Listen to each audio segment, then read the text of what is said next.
जय हिंद दोस्तों, स्वागत है आपके अपने YouTube channel maths trick bye Bhupendra पर।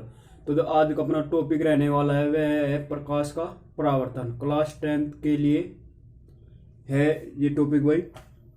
तो स्टार्ट करते हैं। प्रकाश का परावर्तन क्या है।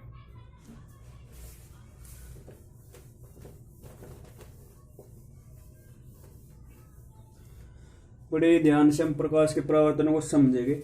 एक एक बात आपके जैसे सीधे दिमाग में चली जाएगी। देखो क्या होगा। सबसे पहले हम हेडिंग लगा लेते हैं कि प्रकाश का परावर्तन।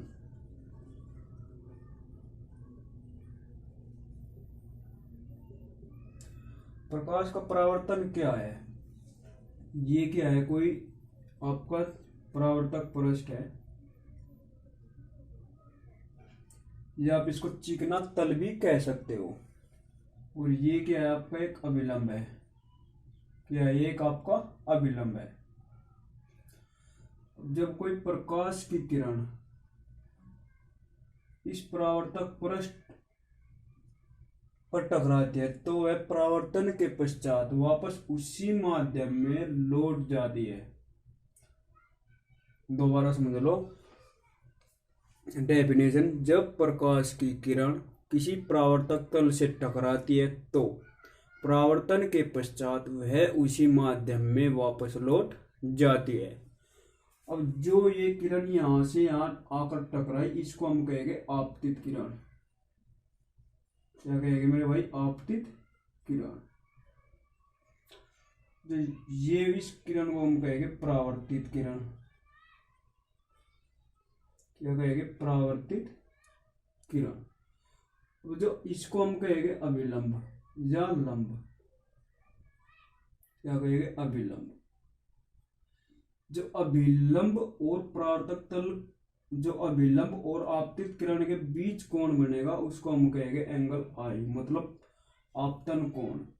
और जो अभिलंब और परावर्तित किरण के बीच एंगल बनेगा उसको हम कहेंगे आर, मतलब परावर्तन कोण। एंगल आई क्या होगा आपका? वो होगा आपका आपतन कोण। जो एंगल आपका आर होगा उसको हम कहेंगे परावर्तन कोण। समझ में आई या नहीं आया बताओ। अब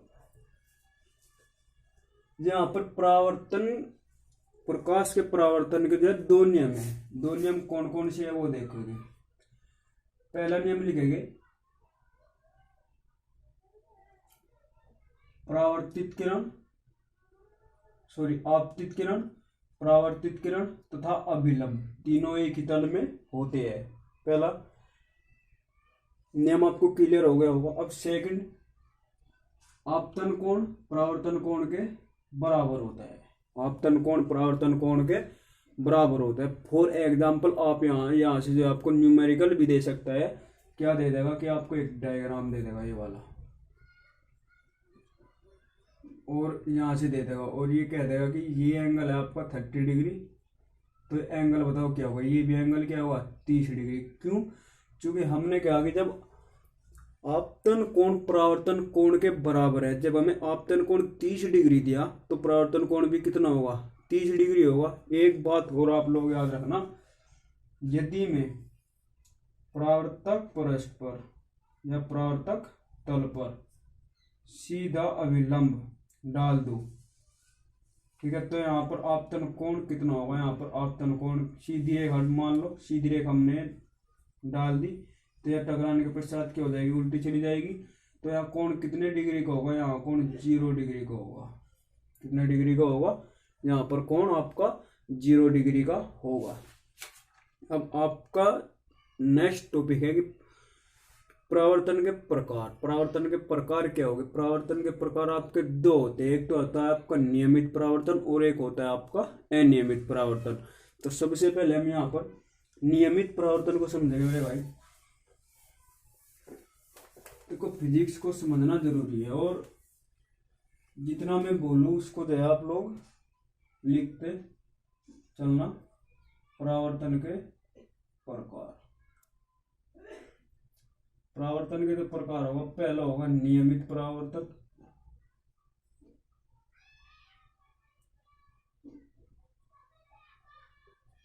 यानी रेगुलर रिफ्लेक्शन। ठीक है, यहाँ पर कोई ले लेगा क्या है, एक पहले समझो डेफिनेशन भी बता देंगे। परावर्तक, ये क्या है, परावर्तक तल है आपका। हमने यहाँ से प्रकाश की किरण लाए और यहाँ पर क्या है, एक अभिलंब है आपका ये। ठीक है, प्रकाश की किरण यहाँ से आई और ये यहाँ से क्या हो, कोई भी प्रकाश की किरण आई, ये क्या है, आपतित किरण है और ये इसके इक्वल चली गई। दूसरी आपतित किरण आई, परावर्तन तल से टकराने के पश्चात क्या होगी, इसके इक्वल चली गई। ये क्या होगी, आपकी सारी ही क्या होगी, इक्वल होगी। तो इसको हम कहेंगे नियमित परावर्तन। डेफिनेशन आप लोग किस प्रकार से इसकी दे सकते हो, जब प्रकाश की किरण किसी परावर्तक तल से टकराती है तो परावर्तन के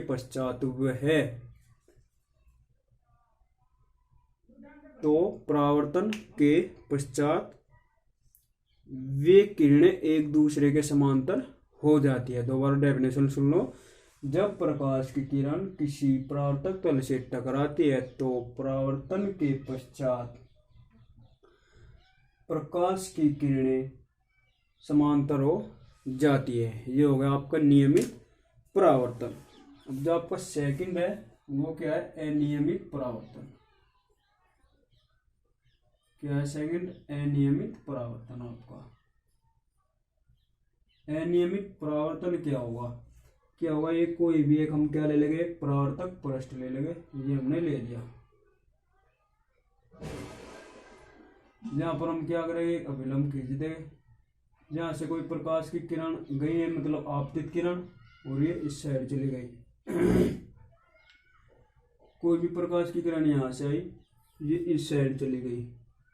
प्रकाश की किरण आई, इस साइड चली गई। मतलब किस प्रकार से लिखेंगे कि जब प्रकाश की किरण किसी परावर्तक तल से टकराती है तो परावर्तन के पश्चात वे एक दूसरे के असमांतर हो जाती है। इसे ही प्रकाश का अनियमित परावर्तन कहते हैं। इतनी बात समझ में आई या नहीं आई, बताओ। अब जो आपका अगला टॉपिक आता है वो आता है प्रकाश की उत्क्रमणीयता। यहाँ पर लगा दे रहे हैं हमारी प्रकाश की उत्क्रमणीयता।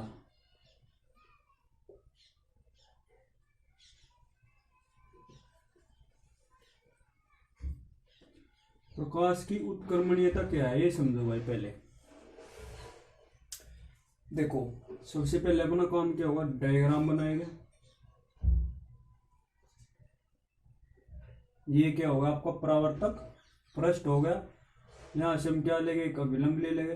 ठीक है, यहाँ से क्या करेंगे, प्रकाश की किरण को पहुंचाएंगे। प्रकाश की किरण ये क्या है, आपतित किरण, परावर्तन के पश्चात वापस उसी माध्यम में, अपने माध्यम में लौट जाएगी। यहाँ क्या करेंगे, हम कोई परावर्तक पृष्ठ लगा देंगे और इस किरण को इस प्रकार आपतित करेंगे कि ये लंबवत हो। ठीक है, इस किरण, जो एक किरण है परावर्तित किरण, इस किरण के सामने हम इस प्रकार से पृष्ठ लगाएगी कि ये क्या हो, लंबवत हो। तो जब प्रकाश की किरण यहाँ से आई, उससे टकराएगी तो क्या जाएगी, वापस इसी माध्यम में चली जाएगी। ठीक है, तो डेफिनेशन आप लोग किस प्रकार से लिख सकते हो कि यदि प्रकाश के परावर्तन की घटना में, किसकी घटना, किसकी उसमें हो रही है घटना, प्रकाश के परावर्तन की घटना में, यदि लिखेंगे प्रकाश के परावर्तन की घटना में यदि आपतित किरण को परावर्तित किरण मान लिया जाए तथा परावर्तित किरण को आपतित किरण मान लिया जाए तो परावर्तित किरण भी आपतित किरण की भांति व्यवहार करेगी। इसे ही प्रकाश की उत्क्रमणीयता कहते हैं। समझ में आई? देखो ऐसे समझ लो, डेफिनेशन तो यही होगी भाई जो अभी मैंने आपको बोली। क्या होगी, यहाँ से देखो ये क्या, आपतित किरण। आपतित किरण जो थी परावर्तक तल से टकराई और क्या हुई, परावर्तन के पश्चात उसी माध्यम में वापस चली गई। अब इसको मान लो आप क्या, परावर्तित किरण को हमने क्या कि आपतित किरण मान लो, हमने इसको क्या माना, आपतित किरण मान लिया। ये वाले ये क्या टकराई, किसी परावर्तक तल से टकराई और परावर्तन के पश्चात कहाँ चली गई, वापस अपने माध्यम में लौट गई। इसी को हम क्या कहते हैं, प्रकाश की उत्क्रमणीयता कहते हैं। समझ में आया या नहीं आया, बताओ। अब बात करते हैं प्रतिबिंब। प्रतिबिंब कैसे होगा आपका, एक एक चीज को बहुत ही ध्यान से समझना भाई। प्रतिबिंब, सबसे पहले प्रतिबिंब की देखो मैं यहाँ पर आपको एक डायग्राम के थ्रू बता रहा हूँ, फिर उसकी डेफिनेशन मैं आपको बोल दूंगा। ठीक है, ये मान लो क्या है, कोई भी एक, ये मान लो मैंने एक अवतल दर्पण ले लिया। ठीक है, और ये क्या होगा, इसका फोकस हो गया। अब कोई प्रकाश की किरण क्या हो गया, मुख्य अक्ष के समांतर हो जाएगी और यहाँ से चली जाएगी। ठीक है, अब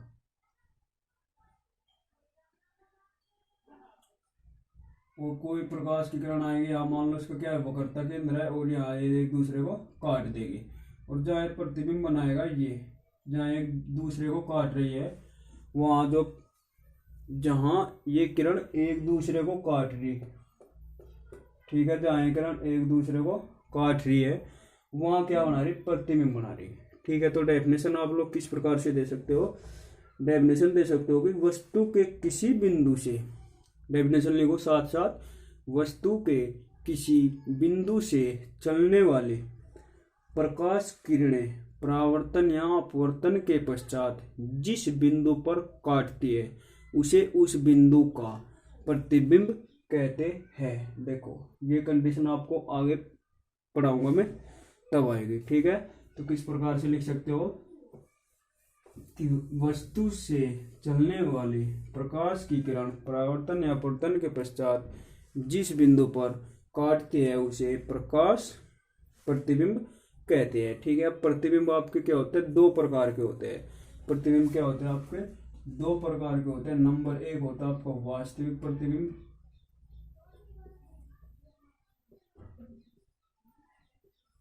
और एक प्रतिबिंब होता है आपका अवास्तविक प्रतिबिंब, आभासी प्रतिबिंब।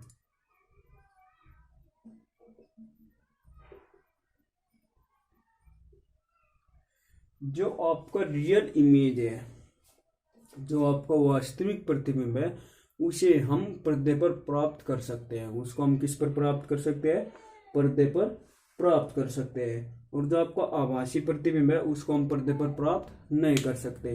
तो डेफिनेशन सबसे पहले लिखेंगे वास्तविक प्रतिबिंब की, लिखेंगे कि जब किसी बिंदु वस्तु से चलने वाले प्रकाश किरणें परावर्तन के पश्चात किसी दूसरे बिंदु पर वास्तव में मिलती है, तो इसे दूसरे बिंदु पर बने प्रतिबिंब का वास्तविक प्रतिबिंब कहते हैं। सेम अपोजिट हो जाएगी आभासी की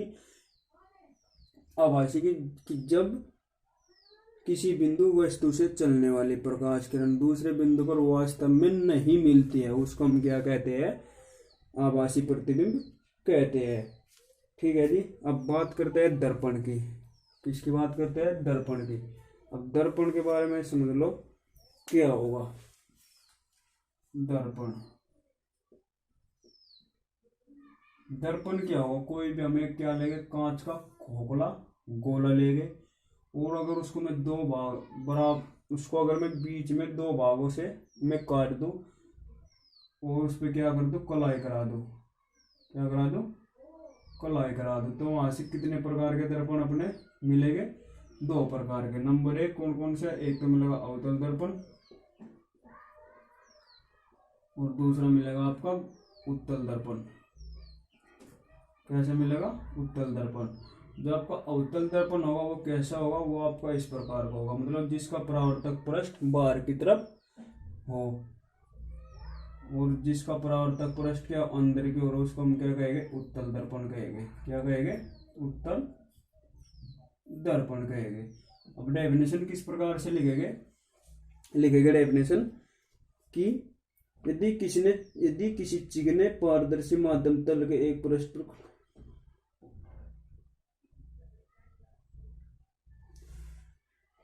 क्या है, कोई भी हमने कांच का खोखला गोला लिया और इसके क्या है, एक पृष्ठ पर हमने क्या किया, कलाई करा दी। ठीक है, तो उससे जो बनता है उससे जो दर्पणों का निर्माण होता है कितने प्रकार का होता है, दो प्रकार का, आपको गोलीय दर्पण और उत्तल दर्पण और अवतल दर्पण। अब हम बात करते हैं समतल दर्पण की। समतल दर्पण क्या है? समतल दर्पण वो है जो आप लोग घरों में डेली यूज करते हो। जैसे फॉर एग्जाम्पल, जब आप लोग सुबह स्कूल में जाते हो तो सुबह नहा धो करके आप लोग क्या देखते हो? अपना मुंह देखते हो नहीं? बताओ। ठीक है, तो सुबह आप लोग अपना क्या करते हो? मुंह देखते हो। ठीक है भाई, तो वही आपका क्या है? समतल दर्पण है। क्या कहेंगे कि ऐसा दर्पण जिसका परावर्तक पृष्ठ क्या हो? समतल हो। ऐसा दर्पण जिसका परावर्तक पृष्ठ क्या हो? समतल हो। ये क्या आपका परावर्तक पृष्ठ है, ये वाला, और ये क्या है? समतल है। ठीक है, अब यहाँ पर क्या आता है? समतल दर्पण के कुछ गुण आते हैं, वे क्या है वो देखेंगे कि इसका जो प्रतिबिंब होगा वो क्या होगा? सदैव आभासी बनेगा। अच्छा, प्रतिबिंब से जो डेफिनेशन याद आई, प्रतिबिंब से डेफिनेशन अगर आप लोग दूसरे शब्द में लिख सकते हो कि जब लिखेंगे, जब किसी वस्तु को हम दर्पण के सामने रखते हैं तो उससे जो है उसी वस्तु का आकार बन जाता है, बनता है नहीं? जैसे फॉर एग्जाम्पल, अगर मैं शीशे के सामने खड़ा हो जाऊं तो उससे क्या होगा? मेरा ही तो भाई दर्पण बनेगा, मेरा ही तो क्या बनेगा? आकार बनेगा। तो इसलिए डेफिनेशन में आप लोगों को लिख सकते हो कि जब किसी वस्तु को दर्पण के सामने रखा जाता है तो वस्तु दर्पण के सामने रखा जाता है तो उस वस्तु की आकृति बन जाती है, उसे ही क्या कहेंगे? प्रतिबिंब कहेंगे। ठीक है, अब हम बात कहाँ पर कर रहे थे? समतल दर्पण पर। तो समतल दर्पण क्या होगा? आपको सदैव आभासी होगा। क्या होगा? सदैव आभासी और सीधा होगा। ठीक है, पॉइंट नंबर 1। पॉइंट नंबर 2 लिखेंगे तो प्रतिबिंब का आकार होगा वो क्या होगा? वस्तु के बराबर होगा। फॉर एग्जाम्पल, अगर मैं मार्कर को दर्पण के सामने इसको जो है ऐसे रख दूं तो इसी प्रकार का इमेज, इतने ही साइज का इमेज जो है इसमें बनेगा।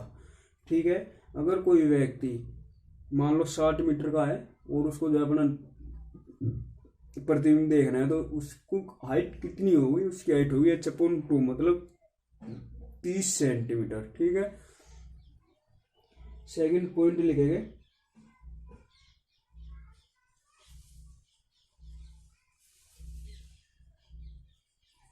यही होगा। ठीक है भाई, और एक आता है आपको पार्श्व उत्क्रमणियता। क्या आता है? पार्श्व उत्क्रमणीय। यहाँ पर लिख रहा हूं मैं पार्श्व उत्क्रमण। पार्श्व उत्क्रमण क्या है कि जब हम किसी वस्तु को, जैसे हाथ है मेरा, उसको अगर मैं दर्पण के सामने देखूंगा तो ये हाथ चमकेगा, अगर इसको देखूंगा तो ये चमकेगा। मतलब left right, left to right, right to left, उसको हम क्या कहेंगे? पार्श्व उत्क्रमणता कहते हैं। ठीक है, अब जो नेक्स्ट अपना टॉपिक रहेगा, नेक्स्ट रहेगा गोलीय पृष्ठों पर प्रकाश का परावर्तन। ठीक है भाई, तो आई होप आपको वीडियो अच्छी लगी होगी। अगर आपको वीडियो अच्छी लगी तो वीडियो को लाइक शेयर कमेंट करके जरूर बताना और अपने दोस्तों तक शेयर जरूर करना। तो भाई, जय हिंद जय भारत।